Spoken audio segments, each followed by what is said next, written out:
Let's have a look at how analog Hall effect sensors work. So that's the sensor over here. Now the magnet over here.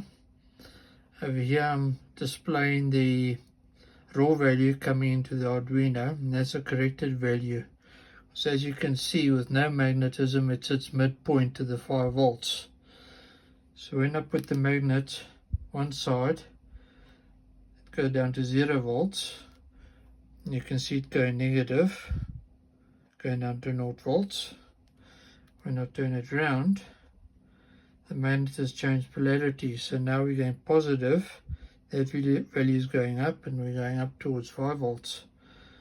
So an analog Hall effect sensor can detect the polarity of a magnet, and it displays it as a voltage depending on the magnetic strength.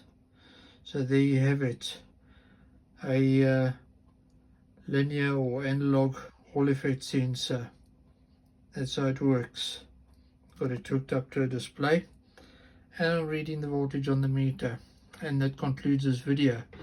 Thanks for being here, watching, and take care. Have an awesome day further, ladies and gentlemen. Alright, see you next time. Cheers.